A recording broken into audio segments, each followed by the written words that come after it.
یہ جو آپ کے درباری ہیں نا، ان کے قد کو نہ دیکھنا، ان کے قد کو نہ دیکھنا، ان کے قد کو نہ دیکھنا، میرے حبیب ان میں زندگی نہیں ہے، ان میں زندگی نہیں ہے، یہ ایسے ہیں جیسے سوکھی ہوئی لکڑی دیوار سے ہو۔ پتا چلا منافق اگر رسول کے دربار میں ہے تو پھر بھی مردہ ہے۔ بڑا جملہ میں نے کہا، پھر آپ میرا اتنا بڑا جملہ کھا گئے۔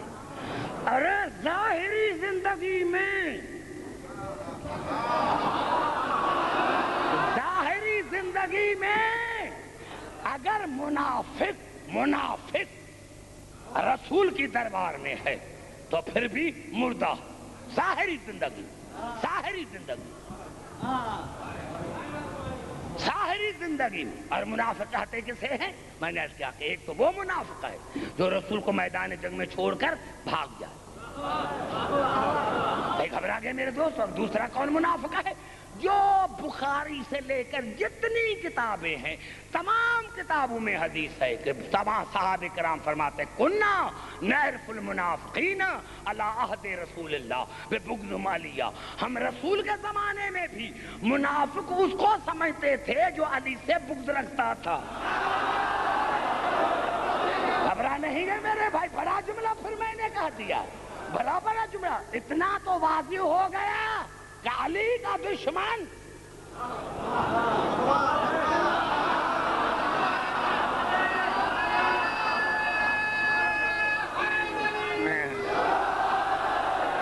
اتنا تو پتا چلا کہ علی کا دشمن اگر ظاہری زندگی میں رسول کے دربار میں بیٹھا ہوا تو پھر بھی مردہ۔ کتنا بڑا مسئلہ قرآن نے آسان کر دیا، اور پھر بھی آپ کو میں سمجھا نہیں سکا۔ تو اگر آپ جیسے بہترین سامعین کو میں نے سمجھا سکا تو عبدالحکیم جنامی کہاں جائے گا؟ ارے جب علی کا دشمن ظاہری زندگی میں رسول کے ساتھ ہے تو پھر بھی مردہ ہے، تو اگر مرنے کے بعد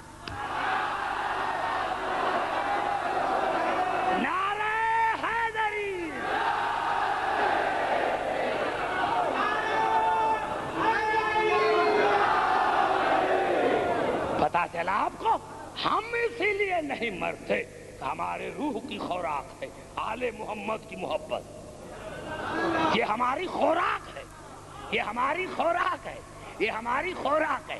علی سے محبت ہمارے روح کی خوراک ہے۔ ہم مرے کیوں؟ مرے کیوں؟ قرآن نے نام نہیں لیا، میں نے بھی، مجھے پتا نہیں، میں تاریخ کا طالب علم تو نہیں ہوں، میں تو کامرس کا طالب علم ہوں، مجھے کون سا پتا کہ رسول نے میدان جنگ میں کس کو بلایا تھا، کون نہیں آیا تھا؟ مجھے کون سا پتا کہ علی سے دشمنی کس نے رکھی تھی؟ لیکن اتنا تو فیصلہ ہو گیا کہ اگر علی کا دشمن رسول کی دربار میں بیٹھا ہوا تو پھر بھی مردہ ہے، پھر بھی مردہ ہے۔ یہاں سے مجھے پتا چلا، گھبرا تو نہیں گئے میرے بھائی؟ گھبرائے نہیں، میں کچھ کہنا چاہتا ہوں۔ یہاں سے پتا چلا، یہاں سے پتا چلا، یہاں سے پتا چلا، یہاں سے پتا چلا کہ اللہ نے جو کہا تھا جناب آدم کے لیے کئی مقامات پر ہے، مختلف الفاظ ہیں۔ وَإِذْ قَالَتِ الْمَلَائِكَةُ أَنِّي أَخْلُقُ، یعنی کئی مقامات پر ہے، جس سے صورت حجر میں ہے۔ کبھی آیا ہے خَلَقَهُ مِن تُرَابٍ، کہ میں نے آدم کو پیدا کیا مٹی سے، تراب سے پیدا کیا، میں نے آدم کو پیدا کیا تراب سے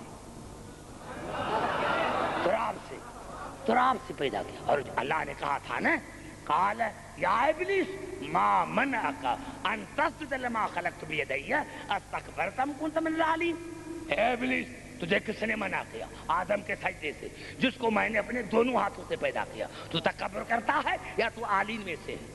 تو اس نے یہ نہیں کہا کہ میں عالین میں سے ہوں، کہا قال انا خیر منہ خلقتنی من نار فخلقتہ من طین، پروردگار میں اس سے بہتر ہوں، اس سے بہتر آدم سے بہتر، اور اللہ نے آدم کو بنایا تراب سے، بس یہ کہنا تھا یا اللہ کو جلال آیا، اس نے کہا تھا خلقتنی من نار وخلقتہ من طین، اس کو بنایا مٹی سے، مجھے بنایا آگ سے، بس یہ کہنا تھا یا اللہ کو جلال آیا، فاخرج منہا فانک رجیم وان علیک اللعنۃ الی یوم الدین، نکل جا میری دربار سے، تجھ پر قیامت تک لعنت ہے، قیامت تک، قیامت تک، قیامت تک،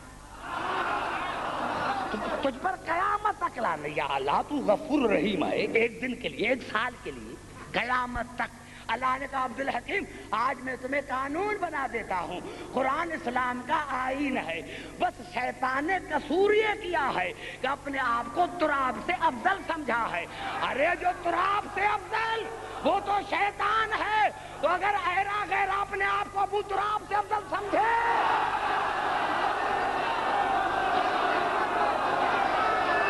نعرہ حیدری،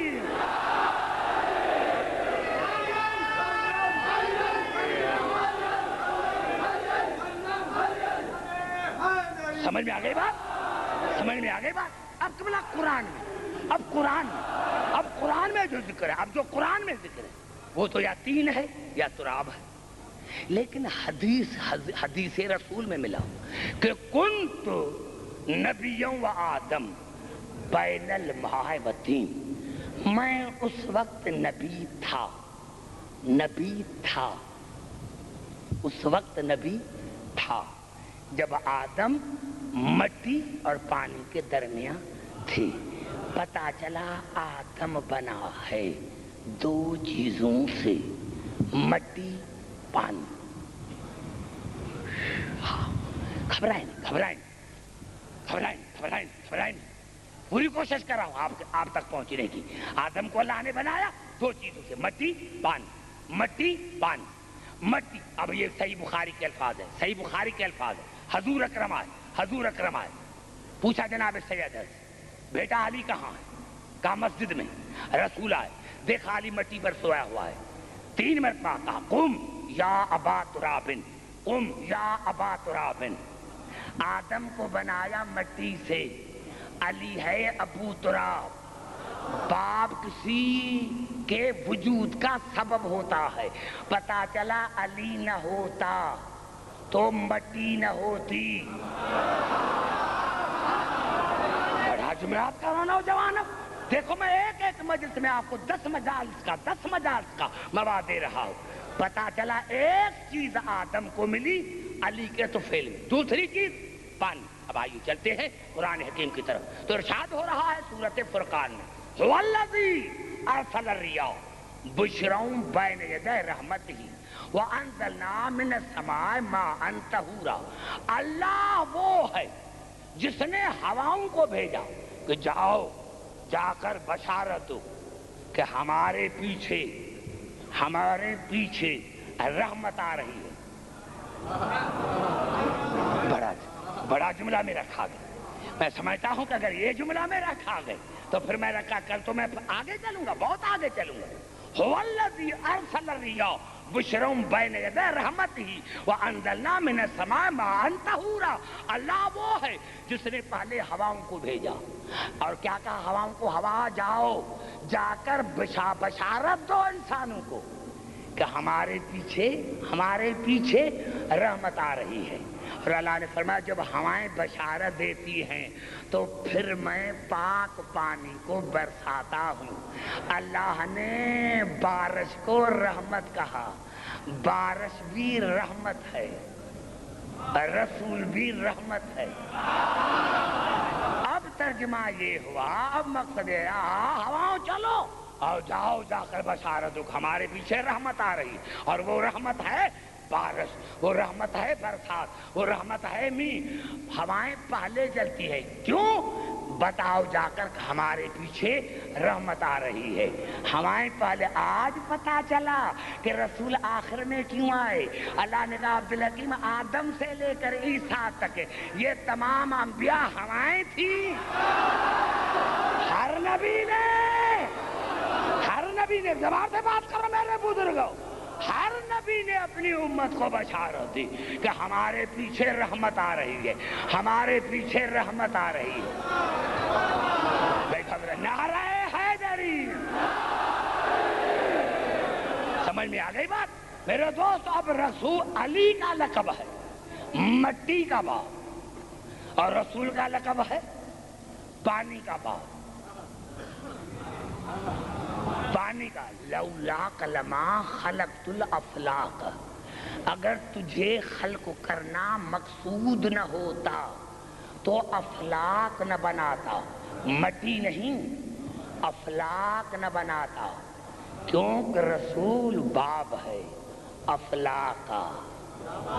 پتا چلا یہ جو بارش برستی ہے یہ رسول کے صدقے میں، مٹی ہے علی کے صدقے میں۔ اب آدم بنا مٹی اور پانی سے، پتا چلا آدم بنا ہے علی اور رسول کے صدقے میں۔